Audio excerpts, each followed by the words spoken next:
Good morning. My big day today. No, it's not your big. It's our big day. No. My big day. Okay. Getting a balloon put in. We'll see how this goes. Pray for me.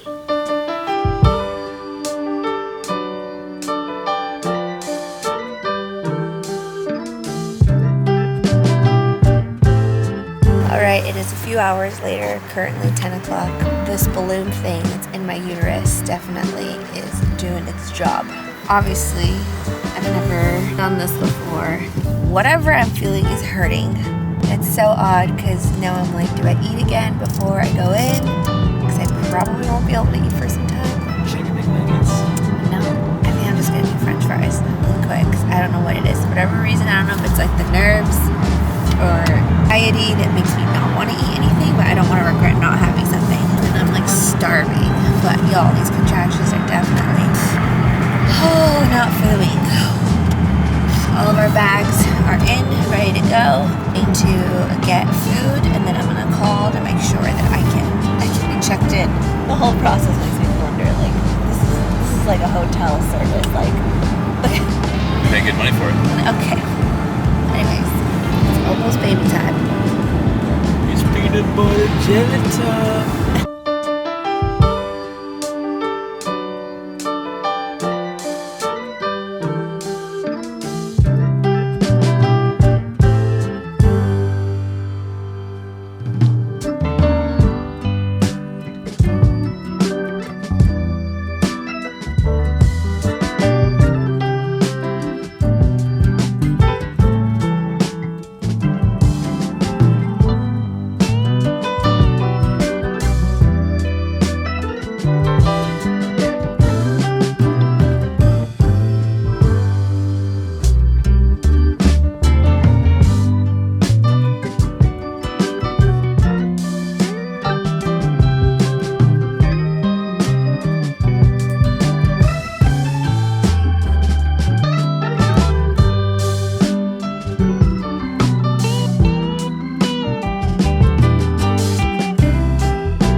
Oh hey, your favorite inexperienced vlogger You guys, I'm having quite a morning. This is the morning of that I'm gonna be posting this vlog. Little guy is just like not having it this morning. He wakes up cranky all the time, actually. He is officially a month, so happy 4 weeks, happy 1 month anniversary of living. My dumb self is recording this the day of that I'm gonna be posting this vlog because I didn't realize the camera was muted. So when I was recording myself talking originally a while back, the entire video of me chatting about my birth story is completely mute. That was an epic fail. Nothing, some coffee and baby snuggles can't cure. I decided I'm going to include the birth story in this vlog. Because of my lack of awareness of the mute part on this camera, I didn't record sound to basically any footage I have from our birthing experience. So you would have heard a lot when you met when they met him and the dogs. You would have heard a lot during the labor and delivery process because Jagger like took over the camera, but it's not his fault. I don't think that he knew the mute button. Actually, I didn't either. So anyways, here we are. I'm gonna go into my birth story now. I decided to do it on here because I'm afraid I'm gonna be quite a yapper about this, and I'll try not to be. I'll try to be concise. I would rather just edit it for YouTube. Now, I'm only sharing this because I really feel like now that I've gone through this, it's actually really interesting to hear other people's experiences. None of what I'm about to say is really like educational or inspirational whatsoever. This is the lifestyle part of my content I'm just sharing with y'all because I always think now it's so nice to hear how everyone's experience went. Something else I will preface is since I have given birth, I have heard other stories and I thought mine was traumatic.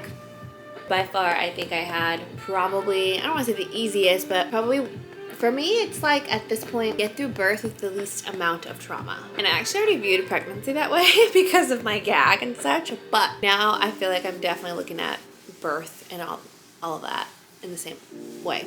As you can tell from the video, I went with an induction, so we were scheduled to go in and have that balloon inserted. The balloon is called like Foley balloon or something like that. It was so uncomfortable, you guys. I basically wore that thing from the moment I put it in early in the day, which was like our appointment for that was maybe like in the afternoon. And then the whole purpose of the balloon is essentially to get the contractions going and push your body to start labor. The contractions probably didn't begin until like closer to like 5 or 6 o'clock in the evening. I wasn't supposed to be admitted into the hospital until midnight, so I still had a long ways to go. And granted, I did not know what contractions felt like. I have heard before that they feel very similar to like menstrual cramps, but like much more intense. I still am like, how are you supposed to just know? Everyone says you'll know when you know, and I'm like, but honestly, now that I can say I understand the pain, it is very similar to menstrual cramps, which is interesting, but they're like sharper.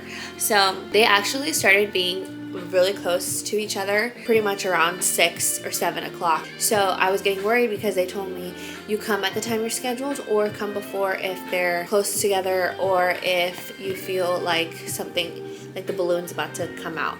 So I went home with a catheter and everything. I actually got blood on my carpet in my bathroom because I was trying to be careful while like rinsing myself when I went to the restroom. And yeah, it was just a whole ordeal. But anyhow, I ended up going to the hospital early because I got really anxious and I'm just like, let me just go and check in. If they'll take me really great, even if not, at least I'm already here. They ended up admitting me a little bit early, just a few hours earlier, which was really nice because then now I got to be uncomfortable, like situated in my space that I knew I was going to be at for the next few days. So one of the things about the balloon that I feel like isn't common, or so I've heard, is a lot of times you get the option to actually do the epidural prior. Well, for me, I was basically advised to just wait until after the balloon had come out. So that meant that I felt every single contraction up until it happened. So for everyone, it's different. The balloon can take anywhere from like a few hours to closer to probably half a day, which I think is insane. To know that the induction process can take anywhere from like 12 to like 72 hours is nuts to me. But luckily, I don't want to say in and out of the hospital, but I was done and over with birth basically by a little over the next day. So after I started feeling the contractions, I definitely started feeling really uncomfortable, and it was a combination of the fact that the contractions are painful, but also the balloon itself like was so uncomfortable. Not to mention that, like, again, no epidural, so I could literally feel everything. Then the nurse says to me, she's like, if you really want to speed the process along so you can get your epidural and like finally relax and just be able to sit, she's like, I really advise that you move.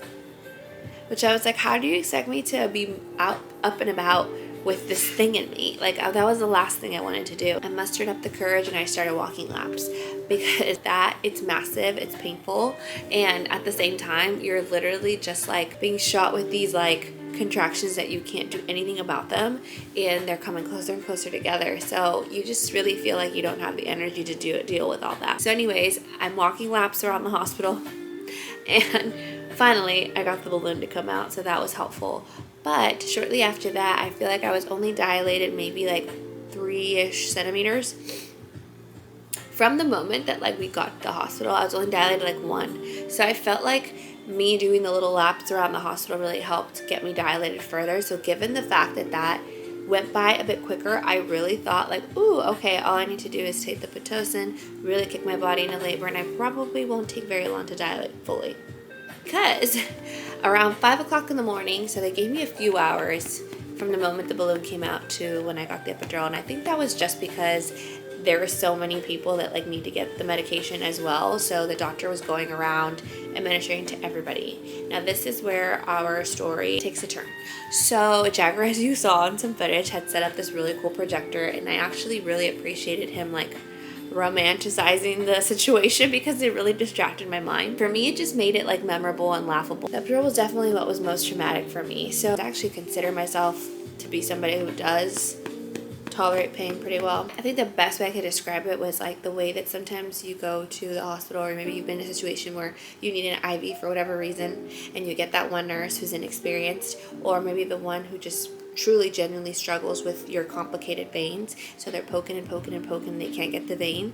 That's literally what happened to me in my epidural. So I was expecting, you know, the big needle, the intense pain, all those things. I was propped up, ready, biting down on this pillow, and essentially just like huffing and puffing. Jagger was holding my hand the whole way, and I was waiting for it to be painful, but I didn't expect it to take that long. I honestly don't really know how long it took, but for me, it genuinely felt like from the moment that I finally was done with the whole situation, probably around 10 to 15 minutes. Now, this is where it gets really funny. I laugh about it now, but in the moment, I was like, but essentially, like, he could not get the entire, like, epidural administered in the center, and I don't really believe he was inexperienced. I mean, the guy seemed like he knew what he was doing. Like, I feel like working in the medical field, you can kind of gauge and feel when people are confident or not, and I mean, he literally said, I'm really sorry, like, sometimes some people are just a little complicated and there's no explanation for it. It could have been your spinal curvature or not. But once he was in, which, oh my gosh, that needle like going in was like probably like one of the craziest feelings I've ever experienced. He starts going left and right because he can tell. He's like, does it feel like it's centered? And I'm like, no, like I definitely feel. So imagine someone in your back just like going left and right and basically asking me, is it left? More to the right? Is it centered? And like he just, it felt like forever that he was in there. And meanwhile, I am like crying, sobbing, snot coming down my face because I am in excruciating pain. Eventually he finally got it, obviously, but this is where it does get funny. So my eyes are closed. I am completely unaware of like what's happening around me. I am completely focused on this and keeping still as much as possible because this is my literal spine. My husband's holding my hand, and then all of a sudden I hear the nurse say like, I need more hands in here. But like the way that she like pressed that button and called for more people was like, now. And I'm thinking to myself, like, is there something wrong with me? Like, what's going on? Eyes were closed, unaware. And then I just hear a bunch of feet come in. And then I felt, or I thought I was being given instructions to put my head between my knees.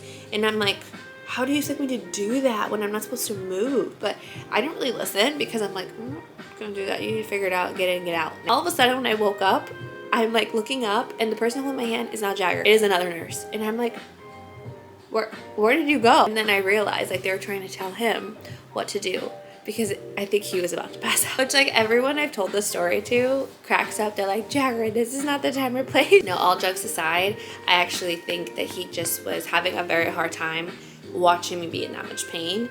I mean, when I tell you I had like, I literally could probably make myself tear up right now going back to the exact moment of just like going through that and feeling that pain, because now you look back on it, I can laugh, but in the moment, oh my god, I cannot tell you how traumatizing it is for me still to this day. And yeah, that definitely put a damper into our whole experience. After that, I was just like, please, I just need a knockout. I finally am not being woken up by every single contraction, or I'm able to maybe possibly get some sleep. However, they didn't really warn me that as soon as I get the epidural, I have to be on an all liquid diet. So that was nice. I want to say, since that was given to me at 5 in the morning and I ended up not eating before that because I really wasn't that hungry, I ended up going close to a full 24 hours without any food. Yeah, that was not fun. I don't recommend that. All they could offer me was that mom mocktail that they made, which by the way was delicious broth. And I was like, can I get caffeine of any sort? That's liquid too, but it had to be like clear liquid. I was offered broth, jello, water, of course, and I could have caffeine in coffee form, but it had to be black. Granted, at that time, I'm like, I'm exhausted, so you know what? I'm just gonna sleep, and that's gonna be my way of recharging. That's what I did. But then, and all of a sudden, I start to feel sensation back all on my left side, and I'm like, every contraction comes in. Now, mind you, at this point, the contractions are like way stronger, so I'm like, what? And I literally, I can recall having just finally gone into like decently deep sleep, the most deep sleep I had had since I'd been there, for probably 20 minutes. At least that's what Jagger told me. And it took forever again for somebody to come in and like check on me and figure that out. But I was also so traumatized from the epidural that I'm like, if you need to give me more the same way that you did with the epidural, I honestly am going to need to think about this because I just don't know if I can do that again. Which in and of itself is already so scary to think of, because I'm like, does this mean I'm going to have to essentially basically give birth naturally unmedicated? I went through all that for nothing. They're like, no, we can give you something stronger that can just go through the IV drip that you already have like inserted back there. So when I had heard that, I honestly was so relieved. So while they were getting all that prepped and getting me more medication, at some point in between those two moments, I remember the other issue was the fact that he was under so much stress. So part of the reason why I was getting so hard to dilate fully was because he was not breached or anything. He definitely was head down, but he couldn't get quite in the right position to like actually allow me to push. Every contraction I had was causing him a lot of stress. So they were almost kind of like, actually, we don't want to give you Pitocin. I don't think we can, because if we push these contractions further along, it very well could hurt him. And then, so they gave me, I don't know how long after that I went through without feeling it. I ended up getting the heavier epidural medication, which that helped. Finally, I stopped the contractions again. I was like, thank God. But I really lost full sensation in my legs. Like, I cannot tell. I could not be more numb. I probably could have chopped off my ankle and like, I wouldn't have felt it. We're waiting, still nothing. And they realized like, okay, if we're not getting anywhere, eventually we're honestly gonna have to consider potentially a C-section. At this point, I was like, just kill me here right now. I have nothing against C-sections. If you watched my previous vlog on the nesting, you know that initially I actually was considering just coming in for a C-section because I knew that it would be brutal recovery, but I wanted to avoid all this whole like unsureness. It could go either way. So you're gonna tell me that now you've not only traumatized me with the epidural, but I've gone through all of this for nothing. So I was just really upset, to say the least, at that point. So then all of a sudden she decided it would probably be worth a shot to do a few yoga poses and just some like stretches to try to get him in a better position. And I warned her, I'm like, you know I have no sensation in my legs, so you're gonna have to literally hold me up for everything. And she was down for it. And so I was like, okay, then I'm down to move and flex in any way possible that you think might work. So I basically planked for quite some time with him. At the end, she ended up giving me some kind of massage that knocked me out, which I was like, oh. So happy to just finally feel like I was catching a break. Still hadn't eaten at this point anything. And then she was like, all right, the poses are done. We're gonna give it another hour or so and see where he's at, and hopefully he's moved. So in that time I was like, can you please bring me all the jello, all the broth, now I'll take the coffee, because I'm like, I'm not gonna even try and sleep if you're gonna come back in an hour and check on me. So just give me all the things to like get me going. She gives me all the stuff. I down everything, which what felt like actual food because I was starving. And I remember thinking to myself like, oh, because they kept asking me, are you nauseous? Are you good? Are you nauseous? I'm like, no, I'm totally fine. Right when I said it to her, I'm like, and I'm not even nauseous. All of a sudden, this huge wave of nausea literally hits me, and I throw everything back up. So then I'm like sitting there kind of like, cool, that was supposed to be my fuel for everything. And then shortly after that, like I can't make this up, the way it was all timed. Comes back in and tells me, she's like, oh, okay, everything's looking good. I think that we can give you the Pitocin and get it going now. And I'm like, I don't even have time to eat now. They finally ended up giving me more Pitocin. Pitocin finally kicked me into true strong contractions, and then I just tell her that I felt this pressure down here. Obviously I didn't really feel pain because I was still heavily medicated. At that point she checks me and she's like, oh, it's his head, we did it, the poses worked. And I just remember feeling like a huge wave of like relief, like, oh my gosh, please God, now this is the final stretch, like I'm almost there. But now knowing that like pushing can take so long, I can't even believe that I did it in 20 minutes. Like, I was so shocked to hear that that's quick, because in the moment, even the whole time I was there, I remember thinking like 20 minutes is long, like 20 minutes is 20 minutes. She just kept telling me like, no, people can literally push up to like hours. Now looking back on it, I'm definitely like, wow, that was actually fast, I guess. So when she told me to get in position and everyone was around me, because I couldn't feel anything, I really had to go off of everyone's vibe and energy. So like I'd hear people cheering and I'd hear people saying like, okay, you're that, like basically affirming me like what I was doing was good. Something funny that Jagger noted was that like with every push towards the last leg of it, he just kept like the head would come out and then go back in, and then it would come out and would go back in. But I guess when I gave that final push that really pushed him out, there was a reaction amongst the entire staff that like felt like a true Grey's Anatomy's like dramatic moment. And basically what it was is that I guess I had pushed him out a little too fast, that it dislocated his shoulder. So I hear everybody go, oh, and it goes silent in the room. I kid you not. I just remember being like, okay, I can't, you guys got it, I'm done. Like, and I just remember them getting in there, like so many hands going in. Mind you, I couldn't see because I still had my bump somewhat. They were just getting in there, putting his arm back into place, which I find that to be so like mind-boggling, like how they work so efficiently. So they carry him away, everything was fine at that point. I did get a 2nd-degree tear, but also the other added thing, he was 8 pounds. And I want to say my last scan, ultrasound period, was around the time that I got my anatomy scan. I didn't request another because I had heard they're really not really great for the baby unless they're absolutely necessary. I didn't realize how much information you find out leading up to, basically pushing and giving birth. So now looking back on it, I wish I had checked, because I would have known a little bit more of like how he was measuring. And people would ask me, how's he measuring? Is he average? Is he good? And I'd have no response. I'm like, I don't know. I'm assuming like the doctor would have said something by now if he wasn't. I during my pregnancy, you guys, I was so like easygoing. I feel like I was the least anxious in terms of like being worried of things, which I think is a blessing and a curse. But also, yeah, I don't know. I think I probably should have requested the ultrasound. I wanted to for curiosity purposes, not actual concern. Then later I got lazy and I was like, you know what, whatever, it's just too many appointments, I'm done. I truly thought I was gonna have a baby that was maybe max 6-7 pounds. I never would have imagined that he'd be 8. I didn't feel that big.